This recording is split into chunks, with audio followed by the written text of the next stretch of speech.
जे काही हवंय ते झी5 ऍप वर पहा. झी5 ऍप डाउनलोड करा आणि फ्री मध्ये पहा केव्हाही कुठेही. किती कशाला बोलून घेतलं, कार्यक्रम सुरू आहे ना. हो राधिका, मला माहितीये जरा काम होतं आणि तुझ्याकडून मदत हवी होती म्हणूनच तुला बोलवलंय. कसली अडचण आहे? राधिका, मला तुझी मदत हवी आहे. मला 50,000 रुपये हवे. इतर कुठूनही मला पैसे नाही मिळत आहेत राधिका. हे बघ, मला हे कळतच नाही की घरातून पैसे कसे गेले. म्हणजे तुम्हाला काय म्हणायचंय, मी आणि आईंनी घेतलेत? का मी असं कुठे म्हणालो राधिका?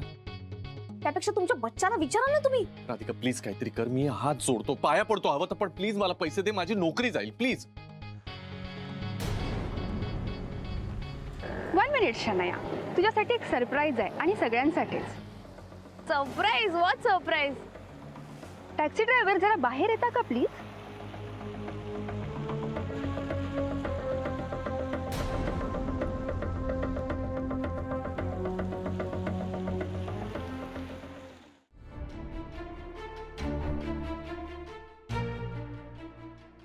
मस्त झाला ना सत्कार. अरे गुरु आला तो भाग सोडल्यास बाकी मस्त झाला. त्यात गुरु काय बोलत होता ते काय पटत नव्हतंच मला आणि रोख कळत होता त्याचा. जोपर्यंत यांना पैसे हवे होते ना तोपर्यंत गोड गोड बोलले आणि त्याच्यानंतर आले पुन्हा मूळ स्वभावावरती. शनया, तुझे हब्बी तर आता भेटणार नाहीत, ऍटलीस्ट फोटो तरी दाखव यार. ओके, मी तुला सेंड करते. वे मला एक सांग, तुझा मला फोटो पाठवलाय तो तुझ्या हस्बंडचा फोटो आहे का? ऑफकोर्स. मला ना जरा डाऊट येतोय शनया. डाऊट? कसला डाऊट? ओ टॅक्सी ड्रायव्हर, जरा बाहेर येता का? शनया, तुझे मिस्टर टॅक्सी चालवतात? Go girls. No, don't leave me. Carrie, why did you lie to me? खोटं का बोललास तू? यार तू टॅक्सी चालवतोस? मी नाही राहू शकत तुझ्या बरोबर. You are such a big cheat and a liar. Shanaya please तू शनाया तू शनाया प्लीज यार, मला एकदम ती जा म्हणाली ना. एक मिनिट. Just get out. तुम्ही मला just get out. Get out. थांब. ती दुसरी बायको शनया पेटाड. तू टॅक्सी चालवते ना म्हणून गेली तुला सोडून. आई काही सोडून बिडून गेलेली नाही, कळलं ना? शनाया फक्त चिडलीये माझ्यावर. ओके, आणि येणार आहे ती, परत येणार आहे. मला विश्वास आहे शनायावर. मला एकदा बोलू तर दे ना. तू ऐकू शनाया प्लीज यार, ऐक. काय प्रॉब्लेम आहे तुझा? मी पाया पडतो, हवं. हे रस्त्यावरती काय चाललंय तुमचं? राधिका तू थांबव ना हिला. 2 महिन्याची मुदत दिली ना तुम्हाला, पण ही साधा 2 महिने सुद्धा तुमचा संसार करू शकत नाही. राधिका, मी याच्या बरोबर आता कधीच राहणार नाहीये. त्यामुळे तू याला डिवोर्स द्यायचा का नाही ते तू ठरव. I don't care. आता तुम्ही चुकीचे नव्हता. मेहनत करत होतात, पैसे कमवत होतात, पण तिला मात्र तुमची लाज वाटली आणि गेली ना तुम्हाला सोडून. आणि या सगळ्या प्रकारात मी जिंकले. आता ना ती तुमच्या आयुष्यात आहे ना मी. मम्मा, तू सांगितलंस तसं एक्झॅक्टली केलं मी. तिकडे गेले, माझं सगळं सामान बॅगेत भरलं, माझे कॉस्मेटिक्स भरले आणि गॅरीला सांगून आले की हे बघ, यापुढे मी इथे येणार नाहीये आणि मी तुला कधीच भेटणार नाही. गुड, एकदम करेक्ट केलंस.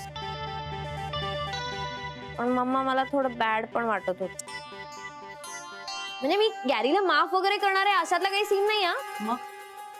पण तो ज्या पद्धतीने माझ्या मागे सॉरी सॉरी आणि प्लीज प्लीज म्हणत होता, मला थोडस वाईट वाटलं. Come on Shanu baby, leave it now.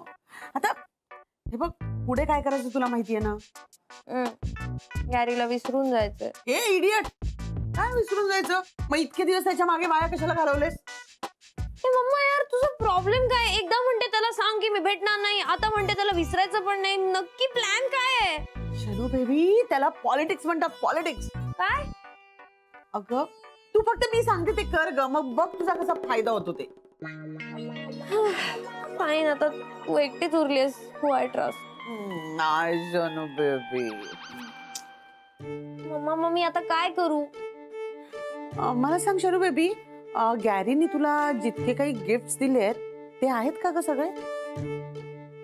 सगळे नाही आहेत, पण मोस्टली असतील. गुड. अगं पण मी त्याचं करू काय? त्या गिफ्ट बरोबर एक सॅड लेटर पाठवते, एकदम फिल्मी स्टाईल, आणि ते पाठवून गॅरीला. ए असं काही करू नकोस हा. तू फक्त ते गिफ्ट्स आहेत ना ते रिटर्न कर सगळे. मम्मा, काय? त्या त्यातलं जे ते मंगळसूत्र आहे ते पण एक गिफ्ट आहे ना, तेवढं फक्त मी ठेवू प्लीज. शनू बेबी, तुला अक्कल कधी येणार ग? कशाला ठेवतेस? हे बघ, ते मंगळसूत्र ठेवलंस तर गॅरीला सिरियसनेस कसा कळेल की तू त्याला सोडलंस, है ना? Okay fine. मी गुरुनाथ सुभेदार कोण आहे ते? हा मीच. आणि ही चिठ्ठी दिली आहे सनाया मॅडमने. गॅरी, हे जे काही तुझं होतं ते सगळं परत पाठवते. आपला संबंध संपला. तुमची झोप उडाली असेल ना, शर्या तुम्हाला सोडून निघून गेली. आता कळतंय ना तुम्हाला झोप उडणं म्हणजे नेमकं काय असतं ते. कोणीतरी म्हटलंय ना, या जन्मीचं या जन्मीच भोगावं लागतं. एक मिनिट, काय आहे? अहो, असं काय करताय? तुमच्या मुलीशी लग्न केलंय मी, मला एकदा भेटू द्या ना तिला. एक बायको आधी झेपत नव्हती, त्यात माझ्या शनू बेबीशी लग्न करायचं नाटक केलंस आणि ते लग्न व्हॅलिडच नाहीये, त्याच्यामुळे आता ती लग्न करायला मोकळी आहेत. बहिणी असं का म्हणतायत ते? त्यांना तिथे खेळायला भरपूर वाव होता. तुम्ही देत भरपूर नाही का खेळायला? देते ना. भरपूर मित्रमैत्रिणी त्यांचे होते. आणि मुंबई म्हटल्यावर त्याला खूप अभिमान आहे मुंबईचा. असं नाही ते ठाण्यात त्याला माझी मुंबई वेगळीच आहे, म्हणजे माझं ठाणं सुद्धा वेगळंच आहे. हो बरोबर आहे. मग माझं ठाणं आहे. शेवटी तुम्ही आणलंच खेचून त्यांना ठाण्यात. नाही, ते आले त्याच्यानंतर आमचं झालं. हो का? माझ्यासाठी ऍक्च्युअली ते मुंबईवरनं आले. ते कळलं मला. ते प्रेम बिम बोललात ना मगाशी, तेच हळूहळू टोल क्रॉस करून आणलं त्यांना इकडे. खूप आळशी आहात. नाही बिलकुल नाही. असं लिहिलंय? नाही कोणी लिहिलं नाही. रॉंग. काय लिहिलंय? तुम्हीच वाचा. नाही आळशी नाहीये तुम्ही म्हणून नाही चालणार. हा आरोप मान्य नाही. तुमची एक आयडिया खूप चांगली आहे. तुम्ही घरी बोलवता आणि स्वतः घरी थांबत नाही. नाही असं काय नाही, मी सगळ्या येतात माझ्याकडे. पण ती सतत व्हॉट्सअपवर ऑनलाईन असते. माझ्या मैत्रिणीशी कॉन्टॅक्ट ठेवायचं म्हणजे मला. आरोप मान्य आहे का? कारण द्या म्हटलेलं नाहीये तुम्हाला. माधवा, तू जा मुंबईत. मी बाबा हयच रावतलय. ता अन्न ताकासारखा पितत ना, ता पितलय, गोळ्या घालतलय, बायका फिरवतलय. तू जा मुंबईत जा. मी बाबा हयच रावतलय, अण्णांसारखा बनतलय. जर मी इथं आहे ना, तर तुला कामाला हातच नाही लावू देणार. आणि मी गेल्यावर जर तू कामाला हात लावलास तर मग बघ. आजा, आज तू बरा गोट्यात आलेस. अगं जिजे सकाळपासून तोच काम करतोय. अगं बायकूनच कामाला लावला असेल त्याला. अरे काय नाही असं मामा. अरे तसं काय नाही, मग तिला काम न कराय काही हिव भरले वैर. होय अगं. हा काय? झोप झोप झोपू कशाला आपण? बघ. हा किती हे अहो, एक तर लई गरम होतंय. गरम नाही, झोप. थंडी वाजते तुला, थंडी कणकणी आली तुला आणि कालपासून बरं वाटत नाही. देवा महाराजा, आज ह्या घरात लगीन कार्य ठरलेला असा, त्याच्यात कोणी खोटा नाटा पंचाक्षरी जाब जबाब केलो असा तर तो तुझ्या पायाखाली घेई. नायकांकडे लगीन असा, तुम्ही बसलेस की त्या? करतोय देवच लागत ना.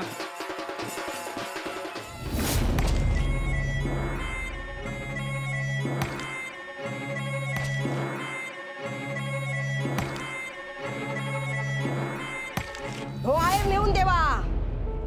आज ताशो असताना नाही, उद्या त्या अण्णा नायकाच्या घराचे 12 वाजतील तर बघचाल. काय झाला? केळीचं काम पडलो. राजमातोश्रींना भेटायचं होतं.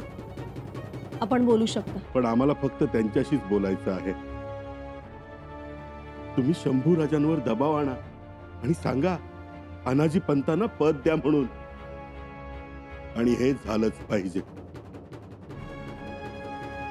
पत्र आलंय सज्जनगडावरून. राणीसाहेब, सज्जनगडावरून पत्र येणं ही आनंदाची गोष्ट, आणि तरी तुम्ही उदास. बघू.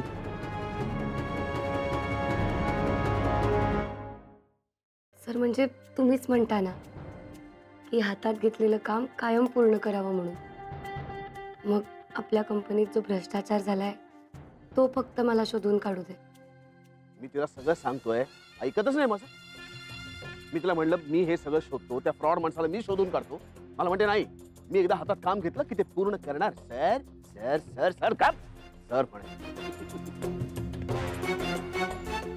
याचा अर्थ ती पुन्हा ऑफिसमध्ये येणार ना खुपसायला. राजेश जर काही बोलला ना झेंडे, ती सरळ माझ्यापर्यंत येऊन पोहोच. मी कलेक्टिव्ह फार्मिंग बद्दल वाचलो होतं. चालेल, हा उपाय पण चांगला आहे. सगळ्या शेतकऱ्यांनी एकत्र येऊन पीक घेतलं तर उत्तमच आहे. या कलेक्टिव्ह फार्मिंगच्या नादाला लागून बरबाद उचलला नाही तर.